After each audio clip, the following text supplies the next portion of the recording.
Penvision TV presents.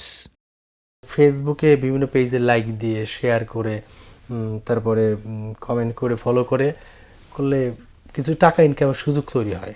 তো এইভাবে income করা যায় কিনা আসলে?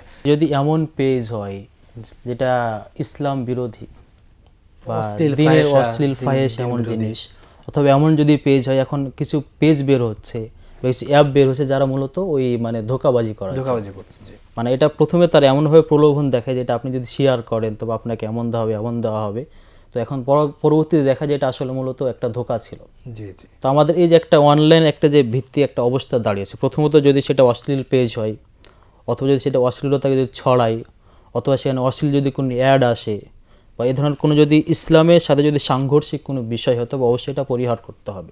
লাইক তো দেখাই যায় না। আরেকটা হচ্ছে যে এমন কিছু এখন যেটা আমরা বলবো অ্যাপ তৈরি হয়েছে বা ওয়েবসাইট তৈরি হয়েছে যেখানে আমরা বলা হয় যে এটা শেয়ার করলে এত টাকা দেওয়া হবে। তো মূলত এটা প্রথমে শেয়ার করা হয়, এরপরে এখানে অনেক মানুষকে মানে যুক্ত করা হয়, সেখানে মানে অনেক সময় অনেক টাকাও নেওয়া হয় যে আপনি এখানে যুক্ত হলে ফি নেওয়া হয়। এই ধরনের অনেক অ্যাপ আছে যেগুলো মূলত মানে এই ধরনের অনেক অ্যাপ পেয়েছি, মূলত প্রতারণা এগুলো। তো এই জন্য আমরা বলে যদি এমন যদি হয় যেখানে মানে অশ্লীলতা আছে বা ইসলামের কোনো কিছু নাই, অথবা এই ধরনের ধোঁকার যেখানে সম্ভাবনা আছে, তো আমি যখন এটা শেয়ার করছি তখন আমি মানুষকে আবার ধোঁকায় ফেলছি।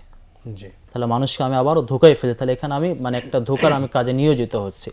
তো এই জন্য আমরা বলবো যে ক্ষেত্রে যেহেতু আমি নিশ্চিত না কোনো পেজের ব্যাপারে বা কোনো অ্যাপের ব্যাপারে যেটার শেষ ফলাফল কি হতে পারে, এবং এটা আমরা অহরহ আমরা প্রমাণ পাচ্ছি যেগুলো অনেক সময় প্রতারণার মানে শিকার হচ্ছে মানুষ।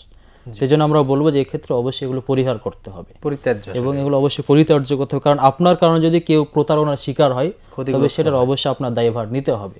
সেই জন্য আমরা নিজের স্বার্থের জন্য মানুষকে যেন প্রতারণায় না ফেলি, এবং এমন অ্যাপ যেন আমি বা এমন যেন পেজ যেন আমি মানুষকে মানে সেদিকে না নিয়ে যাই, মানুষের মাঝে না প্রচার করে, যার কারণে মানুষের ভিতরে অন্যায় কিছু বা ইসলাম বিরোধী কোনো কিছু ছড়িয়ে পড়ে। এটা অবশ্যই আমাদের খেয়াল রাখতে হবে।